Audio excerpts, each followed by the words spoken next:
everyone, we're going to find the length of the arc of our two parametric equations over the interval 0 to 2 pi. All right, so let's get it started. We're just going to write our length equals the integral from 0 to 2 pi. And now all we're going to do is take the derivative of this piece and square it. So that's going to be negative 6 cosine squared of t. Then you have to take the derivative cosine of t, which is sine of t. And then you square it.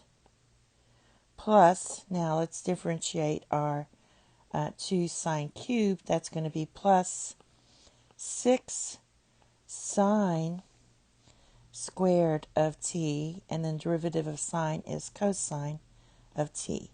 Then you square it. And all of this is to the power of 1/2 because we're square rooting the whole thing here. All right, so let's simplify this. This is going to equal the integral from 0 to 2 pi. Now, what we're going to get is, let's just write square root now. Square root, and we have 36 cosine to the 4th power of t and sine squared of t plus 36 sine to the 4th power of t cosine squared of t. All right. Now, let's go ahead and notice that we can factor out this 36.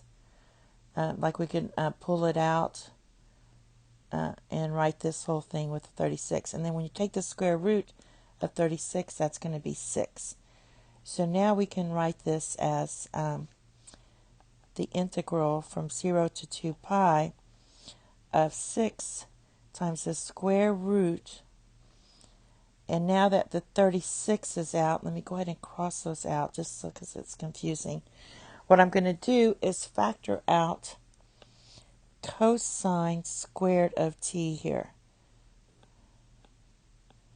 So for this part, that will leave cosine squared of t times sine squared of t. Here I'm going to factor out a sine squared of t. And that's going to give me sine squared of t times cosine squared of t. All right, I know it's squished in there. This should all be dt here. And I can't squeeze it in there, but it should be a dt here. Now, what I'm going to do on the next slide is factor by grouping. I'm going to group these two together because these terms are the same. All right, so let's do that. We're going to get the integral from 0 to 2 pi of 6 times the square root of, and we're going to have cosine squared of t plus sine squared of t times cosine squared of t sine squared of t dt. Now the reason we factored that out because this equals 1.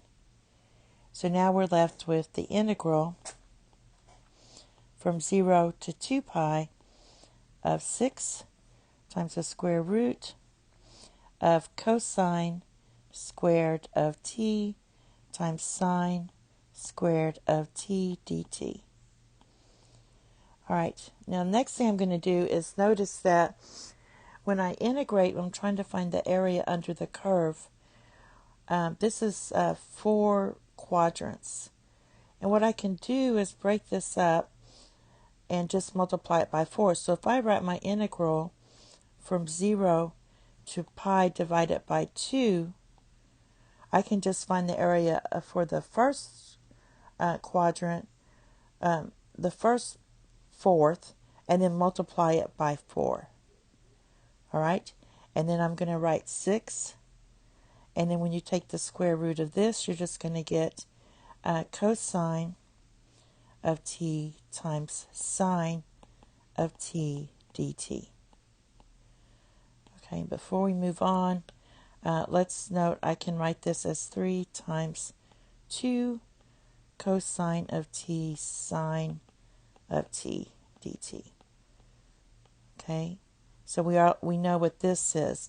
So I'm going to pull this 3 out and write this as, well, we can just leave it out. We have 4 times the integral from 0 to pi divided by 2, 3 times, now this piece here is going to be sine of 2t dt. Now the next step I'm going to do is I'm going to go ahead and integrate this, also pull that out. So that's going to be 12.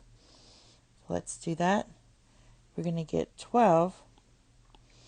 And when you integrate our sine of 2t dt, that's going to be negative cosine of 2t divided by 2.